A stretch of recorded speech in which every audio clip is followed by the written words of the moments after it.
মৌলভীবাজার পাইকারি মশলা এবং অন্যান্য যে ভোগ্য পণ্য রয়েছে, চাল, ডাল, তেল, সেখানে বাজার মনিটরিংয়ে এসেছি। এটা একটা হোলসেল মার্কেট, আপনারা জানেন।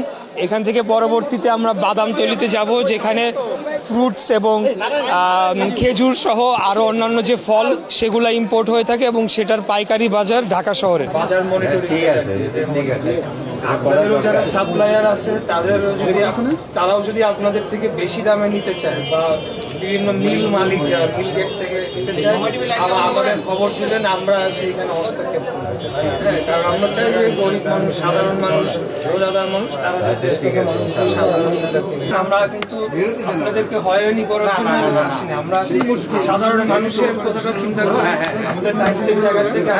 বাজার মনিটরিং এর জন্য আমরা যে রোজার মাস এবং পরবর্তীতে রমজান মাস শেষে ঈদ রয়েছে, এখানে আমাদের সরকারের পক্ষ থেকে একটা জোরালো বার্তা রয়েছে, যাতে কোনোভাবেই অতীতের ন্যায়, অতীতে যেভাবে বাজার সিন্ডিকেট করা হয়েছে, বাজার সিন্ডিকেট করে বিভিন্ন ভোগ্য পণ্য, বিভিন্ন খাদ্যদ্রব্যের দাম সেটিকে ম্যানিপুলেট করা হয়েছে এবং সেখানে একটা অবৈধভাবে মজুতদারির মাধ্যমে দাম কারসাজি করা হয়েছে, যার ফলে ক্রেতাদের আপনারা দেখেছেন যে চরম ভোগান্তিতে তারা পড়েছে, কিভাবে জিনিসপত্রের দাম বেড়ে গিয়েছিল।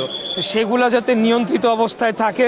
আপনারা জানেন যে বাংলাদেশের বেশিরভাগই যেগুলো ভোগ্য পণ্য এবং যেগুলো ইম্পোর্ট হয়ে থাকে, বড় বড় কয়েকটা কোম্পানি তারা মানে যেগুলোকে আমরা মাফিয়া বলে থাকি, এই মাফিয়া সিন্ডিকেটরা তারা এখনও বহাল রয়েছে। তো যাই হোক, আমরা সেই বিষয়ে পরে আলাপে যাব। আজকে আমরা আসছি যে বাজার মনিটরিংয়ে বাজার পরিস্থিতি পর্যবেক্ষণ করার জন্য এসেছি। আমরা এরপরে বাদামতলিতে যাব। এইভাবে আমরা আমাদের সাথে ভোক্তা অধিকার অধিদপ্তরের যারা আছেন, ডিজি সাহেব রয়েছেন এবং ম্যাজিস্ট্রেট এবং স্থানীয় প্রশাসন ওনারাও রয়েছেন। বেসিক্যালি একজন জনপ্রতিনিধি হিসাবে ওনাদেরকে সহযোগিতা করার জন্য এসেছি, যাতে জিনিসপত্রের দাম সেটা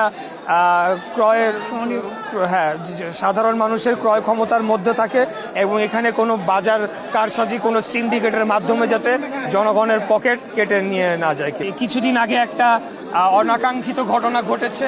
যাই হোক, সেটা দুই পক্ষের মাঝে পরবর্তীতে আলাপ আলোচনার মাধ্যমে মিলমিশ হয়ে গিয়েছে। ভোক্তা অধিকার অধিদপ্তরে ওনারা যে কোনো সময় দিনরাত 24 ঘন্টা আসতে পারেন, এই বার্তাটা ব্যবসায়ী সমিতি যারা আছেন ওনারাও জানেন এবং ওনারা এসে ওনাদের কাজ করবেন। আমরা জনপ্রতিনিধি হিসাবে, জনগণের ভোটে নির্বাচিত একজন